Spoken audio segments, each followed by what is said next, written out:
Hello students, Namaskar. Today in this video we will learn how to solve a differential equation of degree 1 and order 1. First order और first degree differential equation को हम कैसे solve करेंगे? तो there are three methods for solving a differential equation of first degree and first order. वे कौन कौन से हैं? Methods of solving first order first degree differential equations are differential equation with variable separable, जिसको हम लोग variable separable method बोलेंगे. दूसरा है homogeneous differential equation, जिसको हम लोग homogeneous method बोलेंगे. और तीसरा है linear differential equation या linear differential equation method. तो इस वीडियो में हम लोग ये variable separable method सीखेंगे. variable separable method क्या है? मान लीजिए कि आपके पास कोई first order first degree differential equation है. फर्स्ट ऑर्डर फर्स्ट डिग्री यानी ऐसा डिफरेंशियल इक्वेशन जिसका ऑर्डर 1 हो और ऑर्डर डिग्री 1 हो, वो आपको पता है. मान लीजिए कि let us consider a first order first degree यानी जिसका ऑर्डर 1 हो और डिग्री भी 1 हो. तो first order first degree differential equation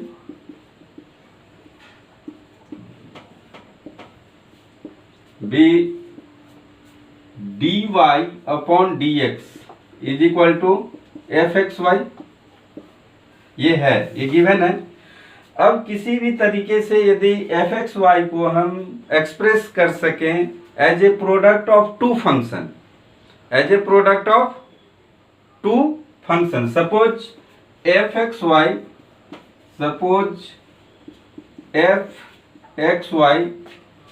can be expressed as a product of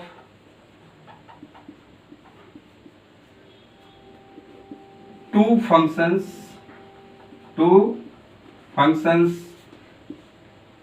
उसको मान लेते हैं. दो फंक्शन क्या है? gx and hy. देन हम लोग क्या लिख सकते हैं? F X Y is equal to gx means function of x and h into Y. यदि किसी तरह हम एफ एक्स वाई को क्या करें? As a product of two function लिख सके, x का फंक्शन और y के फंक्शन के प्रोडक्ट के फॉर्म में लिख सकें, तो हमारा डिफरेंशियल इक्वेशन क्या हो जाएगा? dy upon dx is equal to gx into H Y. और ये आसानी से सेपरेट हो जाएगा. यानी सेपरेट कहने का मतलब है कि x x के साथ आ जाएगा और y y के साथ आ जाएगा. यानी इसको हम लोग लिख सकते हैं dy upon H Y is equal to gx into dx. और फिर हम इसको जब इंटीग्रेट कर देंगे तो हमारा सॉल्यूशन मिल जाएगा. तो आइए देखते हैं एक्सरसाइज में हम इस मेथड के हेल्प से कैसे डिफरेंशियल इक्वेशन को सॉल्व करेंगे. यदि डिफरेंशियल इक्वेशन आपका फर्स्ट ऑर्डर और फर्स्ट डिग्री का है तो वेरिएबल सेपरेबल मेथड हम कैसे लगाते हैं, कैसे अप्लाई करते हैं और क्वेश्चंस को कैसे सॉल्व करते हैं. तो एक्सरसाइज सॉल्व करने से पहले आइए समझते हैं कि एग्जांपल से कैसे हम वेरिएबल सेपरेबल मेथड अप्लाई करते हैं. तो मान लीजिए आपके पास एक डिफरेंशियल इक्वेशन है dy upon D X is equal to 1 plus Y square upon 1 plus X square. इसको कैसे सॉल्व करेंगे इस डिफरेंशियल इक्वेशन को? तो यहाँ पे हम देख रहे हैं कि इजिली ये वेरिएबल क्या हो रहे हैं? सेपरेबल फॉर्म में है, सेपरेट हो सकता है. कैसे? तो आप यहाँ पे क्या लिख देंगे? 1 plus Y square D Y upon 1 plus Y square लिख सकते हैं. और dx को उस तरफ ले जाइए राइट साइड में, तो ये हो जाएगा dx upon 1 plus X square. अब क्या करना है? देख रहे हैं कि y एक तरफ है और x एक तरफ है. तो y और x को क्या करना है? एक तरफ करना है. y को लेफ्ट साइड कीजिए या राइट साइड कीजिए, आपकी मर्जी है. और उसको जब y एक तरफ हो जाए और x एक तरफ हो जाए तो उसको क्या कर दीजिए? इंटीग्रेट कर दीजिए. तो इसको इंटीग्रेट कर देंगे। अब आपको पता चल गया होगा कि dy upon 1 plus Y square का इंटीग्रेशन क्या होता है, tan इनवर्स y होता है, इज इक्वल टू यहाँ पे क्या हो जाएगा, tan इनवर्स x होगा प्लस एक आर्बिट्रेरी कांस्टेंट भी आएगा यहाँ पे c। तो अब आप बोलेंगे कि यहाँ पे जो tan inverse y plus c इधर क्यों नहीं दिए, तो दोनों तरफ देने की जरूरत नहीं, आप दोनों तरफ दे सकते हैं, इधर c1 हो जाएगा इधर c2 हो जाएगा, फिर आप tan inverse y is equal to हो जाएगा tan inverse x plus c2 minus c1, और c2 minus c1 arbitrary constant है, तो इसको हम लोग डायरेक्ट क्या लिख सकते हैं, c। तो दोनों तरफ आपको आर्बिट्रेरी कांस्टेंट देने की जरूरत नहीं है, एक तरफ आप दे देंगे तो भी काम चल जाएगा। तो इसका सॉल्यूशन यहाँ से अब आप लोग फाइंड आउट कर सकते हैं कि y क्या होगा। तो एक्सरसाइज में अब देखते हैं क्या है। एक्सरसाइज 9.4 का पहला क्वेश्चन है फाइंड द जनरल सॉल्यूशन, यानी इसमें 1 to 10 जो क्वेश्चन है सब में आपको जनरल सॉल्यूशन फाइंड आउट करने हैं 1 to 10 तक के क्वेश्चन में। तो dy अपॉन dx आपको दिया हुआ है 1 minus cos x upon 1 plus cos x. तो पहले तो आप क्या कीजिए, वेरिएबल को सेपरेट कीजिए। तो यहाँ पे सिंपल है, ये dy y एक ही है, तो dy को इधर रखिए और dx को इधर भेज दीजिए, 1 minus cos x upon 1 plus cos x into dx, ये होगा। और इसको फिर क्या करना है, इंटीग्रेट कर देना है। इंटीग्रेट जब आप करेंगे तो ये तो y हो जाएगा, और इस तरफ क्या होगा, तो 1 माइनस कॉस एक्स एक फॉर्मूला होता है आपको याद होगा, 1 माइनस कॉस एक्स को हम लोग लिख सकते हैं 2 साइन स्क्वायर एक्स अपॉन 2, और 1 प्लस कॉस एक्स को लिख सकते हैं 2 cos square X upon 2 dx। अब 2 कैंसिल हो जाएगा, फिर साइन स्क्वायर एक्स अपॉन 2 और कॉस स्क्वायर एक्स अपॉन 2 क्या हो जाएगा, tan square X upon 2 dx। और फिर tan स्क्वायर का भी इंटीग्रेशन नहीं होता है, तो हम लोग क्या करेंगे, इसको sec square X upon 2 minus 1 ये लिख सकते हैं, क्योंकि tan स्क्वायर एक्स क्या हो जाता है, सेक स्क्वायर एक्स माइनस 1। तो sec square X upon 2 minus 1 ये हो जाएगा। अब सेक स्क्वायर एक्स का डिफरेंशिएशन, सेक स्क्वायर एक्स का डिफरेंशिएशन क्या होता है, sorry integration, sec square X का इंटीग्रेशन tan x हो जाएगा। तो इसको हम लोग लिख सकते हैं tan x अपॉन 2, और 1 अपॉन 2 यहाँ कॉफिशिएंट है, एंगल में देख लीजिए, तो 1 अपॉन 2 जब नीचे में देखेंगे तो 2 मल्टीप्लाई हो जाएगा, और यहाँ पे माइनस 1 है, माइनस 1 का इंटीग्रेशन हो जाएगा माइनस एक्स, और फिर एक कांस्टेंट लगा दीजिए। तो ये इसका जनरल सॉल्यूशन होगा।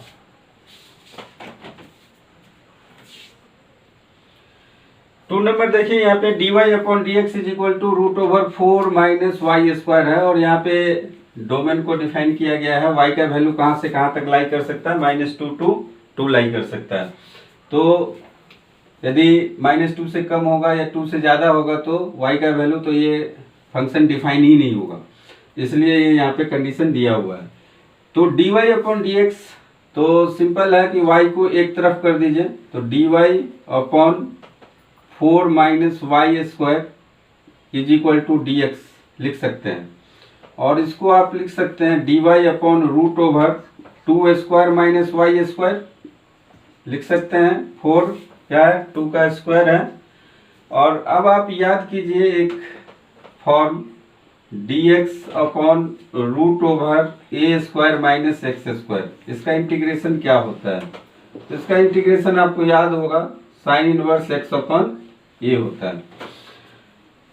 तो यहाँ पे जब इसको इंटीग्रेट करेंगे तो ये आपको मिलेगा साइन इनवर्स y अपॉन 2, और ये क्या मिलेगा x, और इधर एक आर्बिट्रेरी कांस्टेंट आप लगाएंगे, और साइन इनवर्स इधर जब जाएगा तो क्या हो जाएगा y upon 2 is equal to sine x plus c, sine x plus c, और 2 को भी उधर भेज दीजिए, तो y हो जाएगा आपका 2 साइन एक्स प्लस सी। तो this is the general solution of this differential equation. Third number देखिए, यहाँ पे dy upon D X plus Y is equal to 1 है। तो y को पहले राइट साइड ले जाइए, dy अपॉन डी एक्स हो जाएगा आपका 1 माइनस वाई, और फिर 1 माइनस वाई ये पूरा dy के नीचे ले आइए, तो 1 माइनस वाई हो जाएगा dy upon 1 minus Y is equal to D X इस तरफ। तो ये वेरिएबल सेपरेट हो गया। अब आपको क्या करना है, इंटीग्रेट करना है।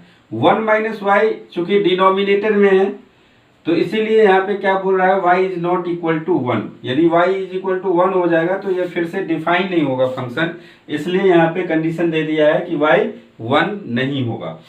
तो अब dy अपॉन 1 माइनस वाई, तो हम लोग जानते हैं इसका इंटीग्रेशन 1 अपॉन एक्स dx का इंटीग्रेशन क्या होता है, log x होता है।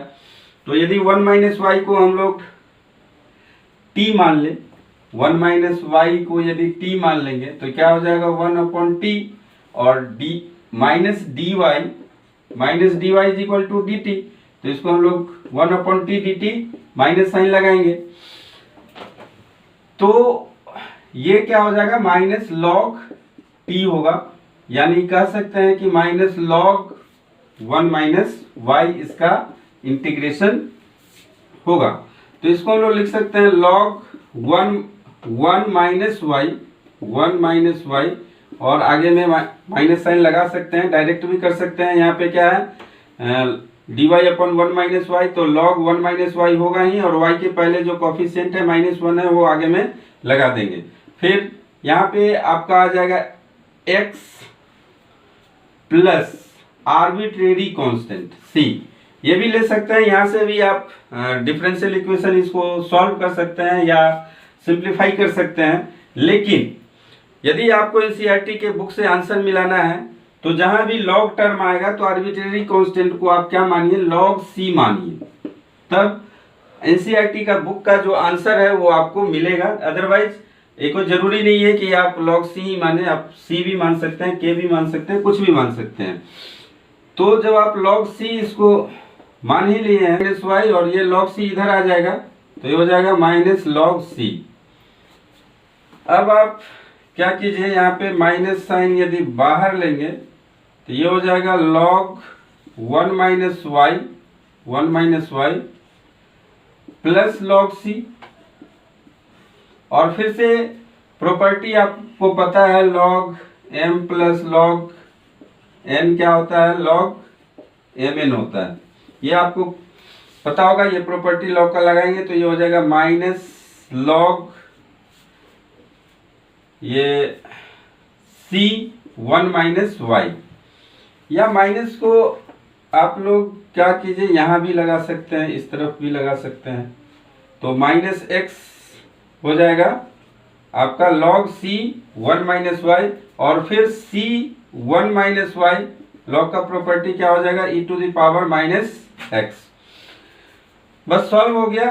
आप y को सेपरेट कीजिए यहाँ से, तो ये हो जाएगा 1 minus Y is equal to 1 upon c e to the power minus x, और फिर y इज इक्वल टू हो जाएगा 1 minus 1 upon c e to the power minus x, और इसको आप लोग लिख सकते हैं 1 plus a e to the power minus x.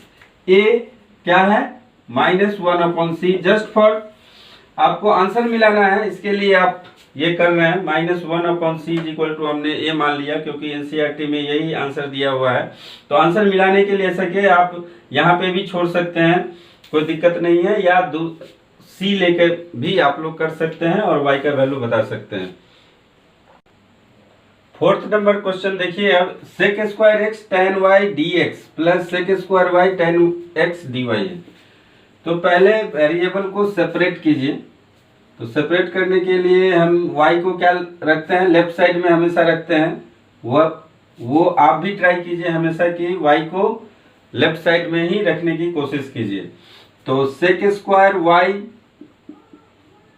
Ten X D Y is equal to आप क्या लिखेंगे, minus sec square X tan Y D X.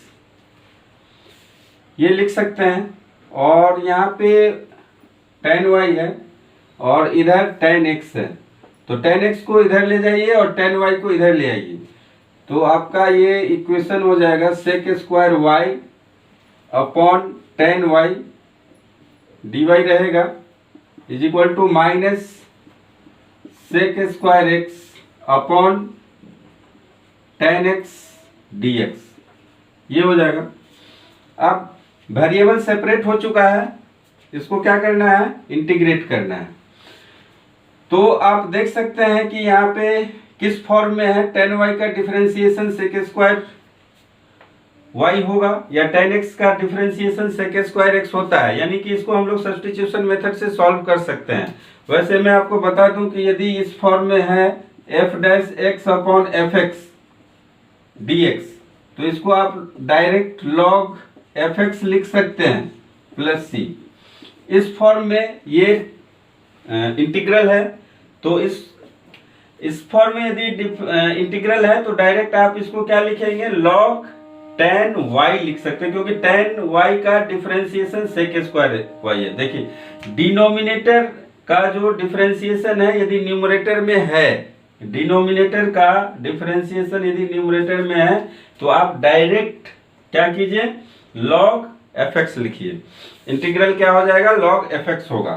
तो यहाँ पे आपको पता चल गया कि ये log tan y होगा, यानी तो सब्स्टिट्यूट कर दीजिए, tan y को आप t रखिए, फिर sec स्क्वायर y dy क्या हो जाएगा, dt हो जाएगा, फिर वही काम होगा।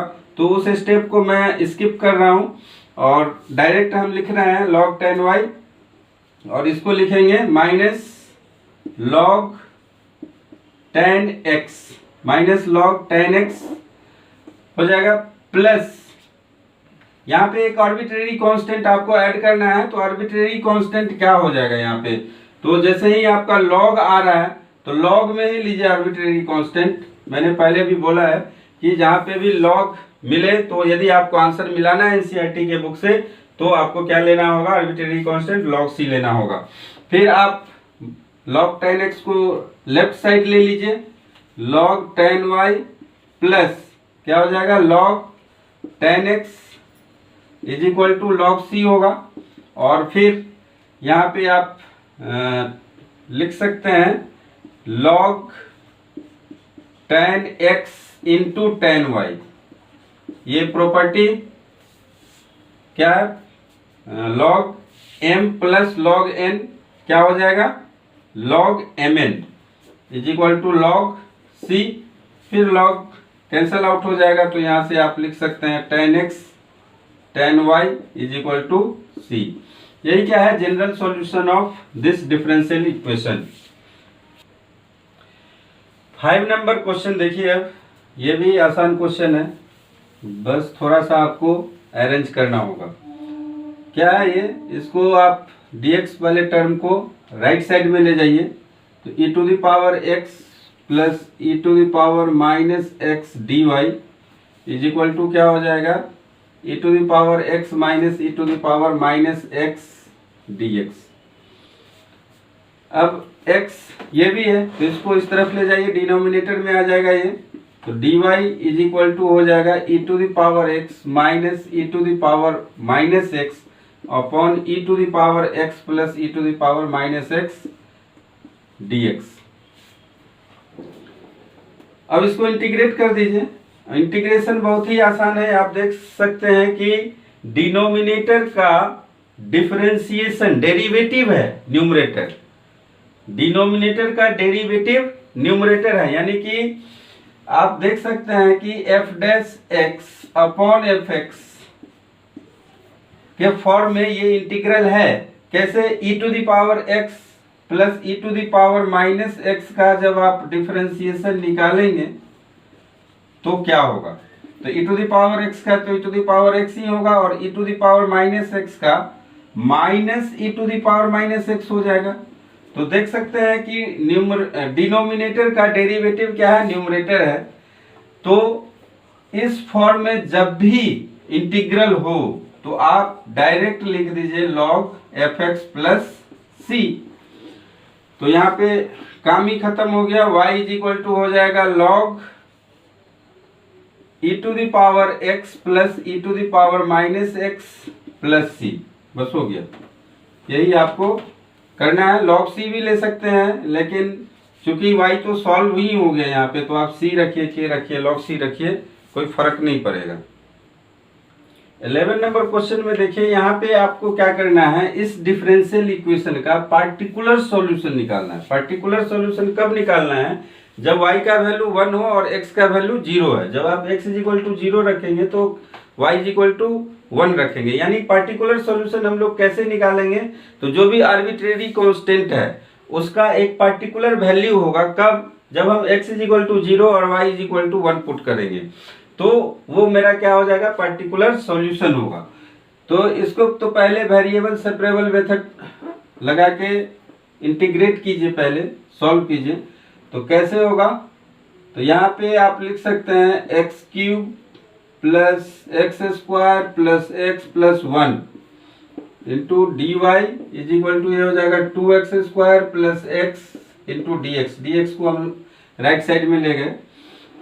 और फिर यहाँ पे आप देख सकते हैं सारे टर्म्स x के हैं, तो इसको भी राइट साइड भेज दीजिए। तो भेज दिए, यहाँ पे 2x स्क्वायर प्लस एक्स, नीचे में क्या हो जाएगा, x cube plus X square plus X plus 1 into D x. यहाँ पे देखिए डिनोमिनेटर फैक्टराइज हो रहा है या नहीं हो रहा है। इस टाइप के रेशनल फंक्शन को हम लोग कैसे इंटीग्रेट करते हैं रेशनल फंक्शन को, तो सबसे पहले ट्राई कीजिए कि डिनोमिनेटर फैक्टराइज हो जाए, और फैक्टराइज जब हो जाएगा तो हम पार्शियल फ्रैक्शन मेथड यूज कर सकते हैं। तो ये हो जाना चाहिए 2x square plus x upon, ये देखिए यहाँ पे एक्स स्क्वायर कॉमन ले लीजिए, तो ये बचेगा x प्लस 1 और प्लस 1 x प्लस 1, यहाँ तक ठीक है। उसके बाद फैक्टराइज जब कर दिए तो हमें मिला क्या, x square plus 1 into x plus 1 D x. अब आपको क्या करना है, इंटीग्रेट करना है। तो इंटीग्रेट जब करेंगे तो क्या होगा, इंटीग्रेट जब करेंगे तो y इज इक्वल टू आपको मिल जाएगा integration of 2x square plus x upon x square plus 1 into x plus 1 D X plus c1 लीजिए, क्योंकि ये इसके लिए यहाँ पे आया है क्या, c1 आर्बिट्रेरी कांस्टेंट, और जब इसको इंटीग्रेट करेंगे तब एक और आपको आर्बिट्रेरी कांस्टेंट मिलेगा c2। तो हम चेक करते हैं कि degree of denominator is more than या greater than degree of numerator.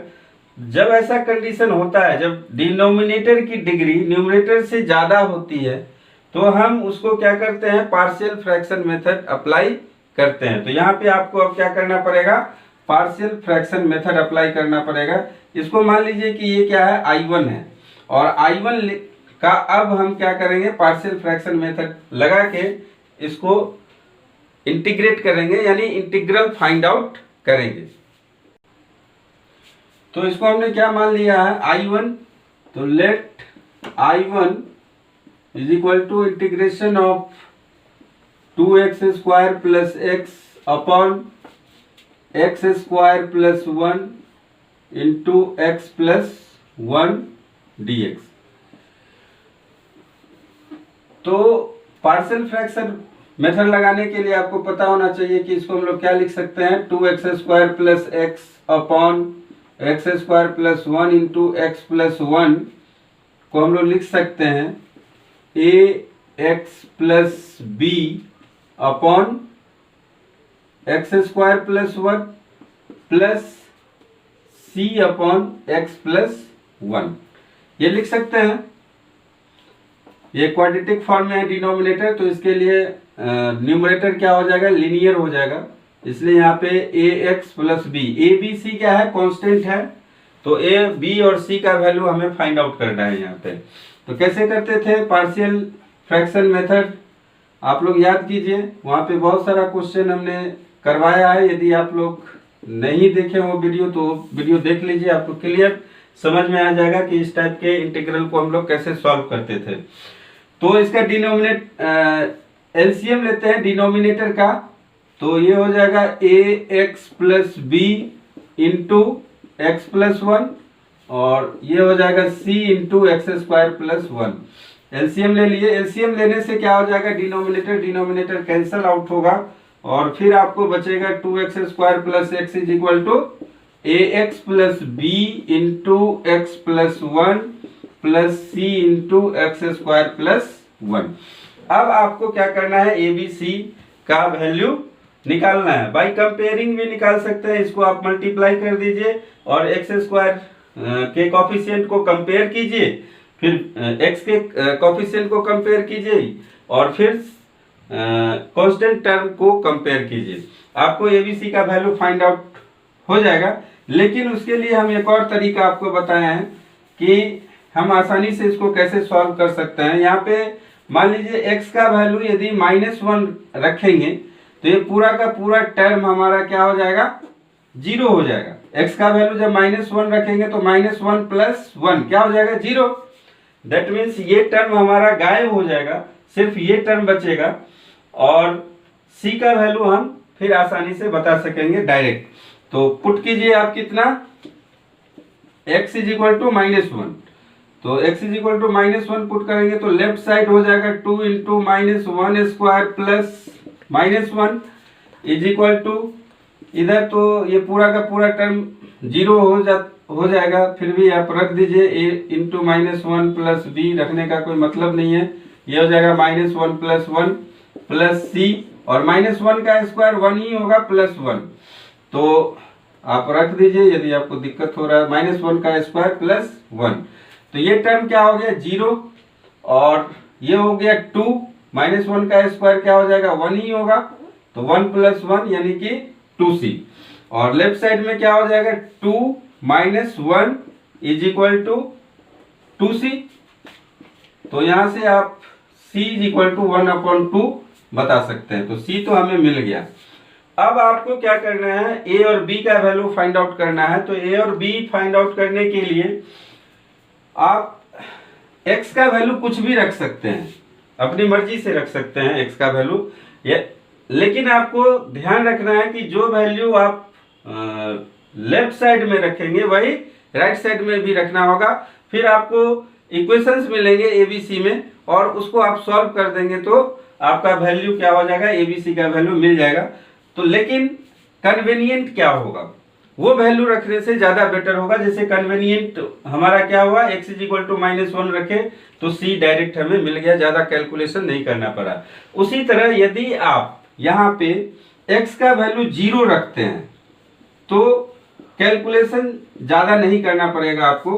Put x is equal to 0, तो ये क्या हो जाएगा, 2 इंटू 0 स्क्वायर प्लस 0, 0 ही हो जाएगा लेफ्ट साइड में पूरा का पूरा, और फिर ये होगा a इंटू 0 प्लस b, और ये 0 प्लस 1 प्लस c, 0 स्क्वायर 0 ही होगा प्लस 1। तो आप देख सकते हैं कि यहाँ पे 0 होगा इक्वल टू ये b और 1, b ये टर्म 0 है, ये भी 0 है, तो b हो गया, और ये प्लस c, तो b plus c is equal to 0 मिल गया। और c का वैल्यू आपके पास क्या है, हाफ है, तो आप यहां से आसानी से बता सकेंगे b का वैल्यू क्या होगा, -½ होगा। ये मिल गया। अब बचा a, तो a के लिए आप कुछ भी रख दीजिए, 1 रखते हैं, वो भी कन्वीनियंट ही होगा। x का वैल्यू जब आप 1 रखेंगे तो x का वैल्यू 1 रखेंगे तो a कितना होगा, तो x का वैल्यू आप 1 रखिए, put x is equal to 1, तो लेफ्ट साइड हो जाएगा 2 into 1 square plus 1 is equal to a into 1 plus b, और ये हो जाएगा 1 प्लस 1 x प्लस 1, फिर c 1 प्लस 1, 1 का स्क्वायर 1 ही होगा। अब आप देख लीजिए लेफ्ट साइड होगा आपका 2 प्लस 1 3, और इधर हो जाएगा a प्लस b इंटू 2, और ये हो जाएगा ट्वाइस c 2c। अब आपके पास b और c का भी वैल्यू है। c हमने निकाला था, कितना था, हाफ था, और b कितना है, माइनस हाफ है। तो b और c का वैल्यू पुट कर दीजिए तो a आपको मिल जाएगा। b है आपका माइनस हाफ, तो ये हो जाएगा a minus half into 2 plus 2 into c यानी कि हाफ 1/2। तो ये 2 और ये 2 कैंसिल, फिर आप इसको सॉल्व कीजिए, ये 2 हो जाएगा एलसीएम, तो ये twice a minus 1 into 2 plus 1, 2 और 2 फिर से कैंसिल कीजिए, तो ये हो जाएगा ट्वाइस a माइनस 1 प्लस 1, फिर माइनस 1 प्लस 1 कैंसिल हो गया, तो a यहाँ से आप बता देंगे कितना हो जाएगा, 3/2। तो a b c तीनों वैल्यू आपको मिल गया। आगे क्या करेंगे अब, तो हमने क्या माना था, 2x square plus x upon x square plus 1 into x plus 1। हमने माना था a x plus B upon x square plus 1 plus c upon x plus 1।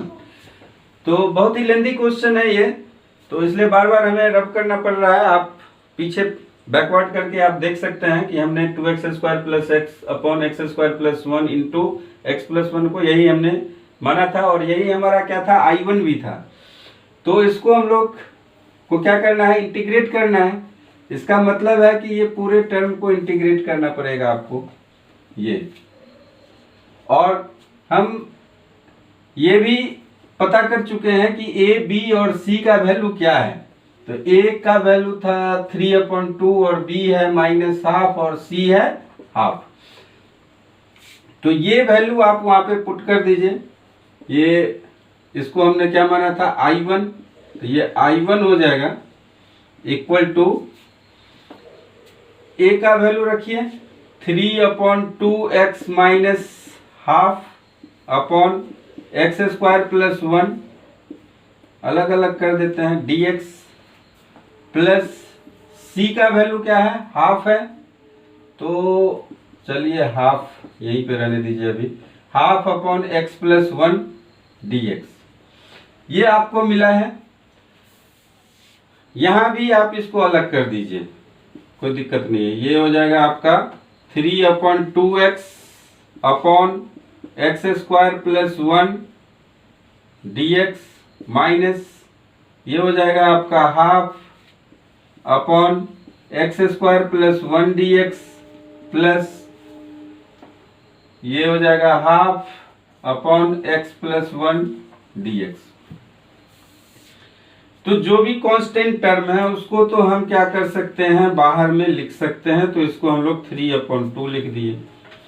ये हाफ है, ये पूरा का पूरा इंटीग्रेशन के बाहर आ जाएगा, तो यहाँ पे हाफ लिख दीजिए, और यहाँ भी इस हाफ को क्या कर दीजिए, बाहर ले लीजिए।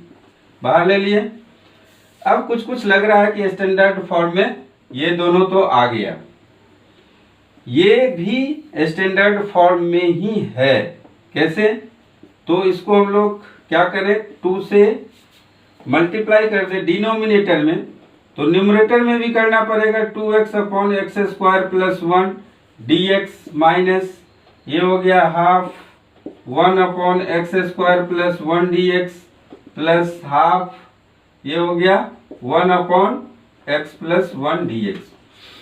अब इसका डिफरेंशिएशन देखिए, ये डिनोमिनेटर का डेरिवेटिव न्यूमरेटर में है, एक्स स्क्वायर प्लस 1 का डेरिवेटिव क्या होगा,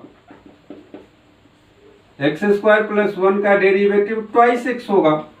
तो ये किस फॉर्म में हो गया, f dash x upon F x dx के फॉर्म में है। इसका डायरेक्ट आप लोग लॉग एफ एक्स लिख सकते हैं, लॉग एफ एक्स ये आप लिख सकते हैं। तो ये हो जाएगा आपका 3/4 लॉग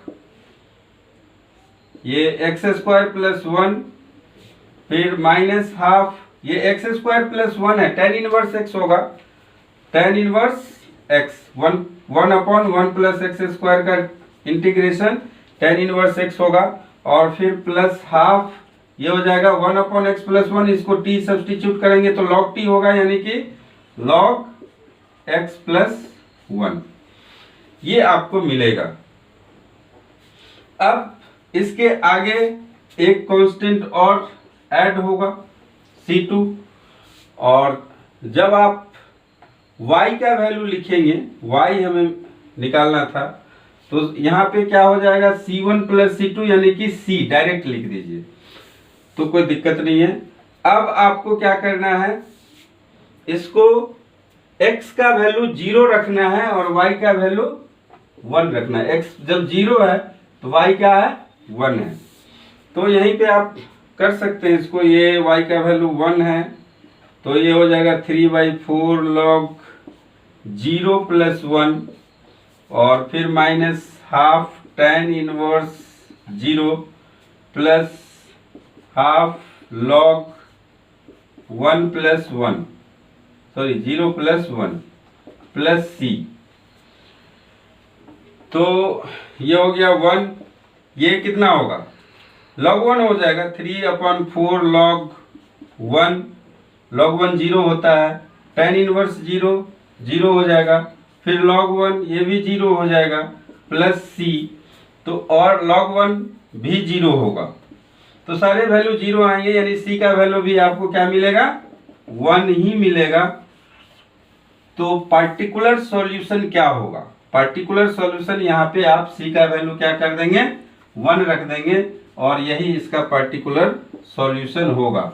अब इसको अरेंज कर सकते हैं आप लोग, बुक में जो आंसर है उसको देख के आप इसको अरेंज कर लीजिएगा। तो स्टूडेंट्स ये थोड़ा लंबा क्वेश्चन है, इसको बहुत ही ध्यान से कीजिए, और इस एक्सरसाइज में और भी ऐसे बहुत सारे क्वेश्चन हैं, तो एक वीडियो में कंप्लीट होगा नहीं, तो आगे किसी और वीडियो में हम पूरा सॉल्यूशन लेकर के आएंगे।